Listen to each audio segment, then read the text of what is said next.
নিঃশব্দে চলা এক বিপজ্জনক প্রস্তুতির খবর দিয়েছে ইরান। শক্তির ভারসাম্য যেন বদলে দিতে চায় তারা, আর এই চেষ্টার বড় প্রমাণ হয়ে উঠেছে ইরানের নতুন এক যুদ্ধজাহাজ, যা শুধু শক্তিশালী নয়, গতিতেও তুলনাহীন। এই জাহাজ সম্পর্কে এক বিস্ময়কর তথ্য সামনে এনেছেন ইসলামিক রেভলিউশনারি গার্ড ক্রপস বা IRGCর নৌ commander rear admiral Ali Reza তাংশিরি জানিয়েছেন, ইরান এমন একটি যুদ্ধজাহাজ তৈরি করেছে যা ঘণ্টায় 116 নট গতিতে ছুটতে পারে। স্থলভাগে এই গতিকে বিবেচনা করলে প্রতি ঘণ্টায় প্রায় 215 কিলোমিটার। এত দ্রুতগামী ক্ষেপণাস্ত্র উৎক্ষেপণকারী জাহাজ এর আগে মধ্যপ্রাচ্যে কেউ দেখেনি। এই জাহাজ ইতোমধ্যেই সব ধরনের প্রস্তুতিগত ও বিশেষায়িত পরীক্ষা সফলভাবে সম্পন্ন করেছে।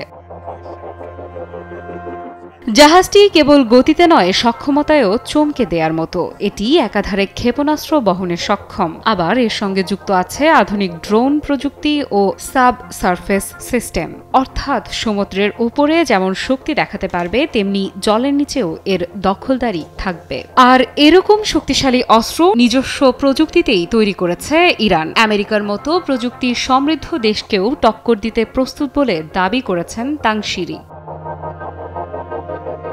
তিনি আরও বলেন, আজ থেকে কয়েক দশক আগেও ইরান একটি ছোট মাছ ধরার নৌকাও তৈরি করতে পারত না। তখন আমেরিকান কোম্পানিগুলোর দয়ায় এসব জিনিস আসত, কিন্তু এখন ইরান নিজেই তৈরি করছে শহীদ সোলাইমানি শ্রেণীর যুদ্ধজাহাজ, যেগুলো 5000 নটিক্যাল মাইল পর্যন্ত একটানা চলতে পারবে। এটি যে কোনো বৈশ্বিক নৌবাহিনীর জন্য এক বড় সতর্কবার্তা। তাংশিরি কিছুদিন আগেই শহীদ বাঘিরি নামের আরও একটি জাহাজের কথা প্রকাশ্যে এনেছিলেন। এই জাহাজ আরও বিস্ময়কর। এটি একসঙ্গে 14টি ক্ষেপণাস্ত্রবাহী ছোট যুদ্ধজাহাজ বহন করতে সক্ষম। একটি মাত্র মূল জাহাজ যেন নিজেই হয়ে উঠতে পারে ভাসমান এক নৌবহর। তাংশিরি দাবি করেন, এই প্রযুক্তিতে ইরান এখন আমেরিকার সমমানের, এমনকি কোথাও কোথাও তার চেয়েও এগিয়ে। সবচেয়ে বড় কথা হলো, ইরান এইসব জাহাজ জনসমক্ষে উন্মোচনের আগে পর্যন্ত গোপনে রেখে কাজ চালিয়ে যাচ্ছে। প্রয়োজন হলে তারা সেটিকে প্রকাশ্যে আনবে, আর তখনই বিশ্ব দেখবে কিভাবে মধ্যপ্রাচ্যের সমুদ্রে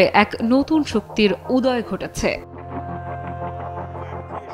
এই মুহূর্তে পারস্য উপসাগর জুড়ে ইরানের এই সামরিক উপস্থিতি যে কোনো সময় বড় কোনো উত্তেজনার জন্ম দিতে পারে। তবে তাংশিরির কণ্ঠে আত্মবিশ্বাস, তারা দিন রাত এক করে এই অঞ্চলের নিরাপত্তা নিশ্চিত করছেন। শুধু নিরাপত্তা নয়, এই উদ্যোগ যেন একরকম প্রতিজ্ঞা, নিজেদের প্রযুক্তিতেই নিজেদের প্রতিরক্ষা নিশ্চিত করা। প্রাণ সসের মাখামাখি টেস্ট নুডলসকে করে তোলে আরো ইয়ামি, আরো জোস। প্রাণ সসের বিশ্লেষকদের মতে এই ঘটনাগুলো শুধু সামরিক দিক থেকে নয়, কূটনৈতিকভাবে বড় বার্তা বহন করে। ইরান স্পষ্ট করে দিচ্ছে তারা আর কারো উপর নির্ভরশীল নয়, তারা নিজেদের অবস্থান বিশ্বমঞ্চে শক্তভাবে প্রতিষ্ঠা করতে চায়। এখন দেখার বিষয় এই ঘোষণাগুলোর প্রতিক্রিয়া কেমন হয় যুক্তরাষ্ট্র এবং তার মিত্রদের পক্ষ থেকে। মধ্যপ্রাচ্যের উত্তপ্ত সমুদ্রে এই নীরব প্রস্তুতি কি সত্যিই নতুন কোনো টানাপোড়েনের ইঙ্গিত দিচ্ছে? প্রশ্ন রয়ে গেল, উত্তর সময়ই দেবে। আফ্রিদা ইফরাত, নিউজ 24।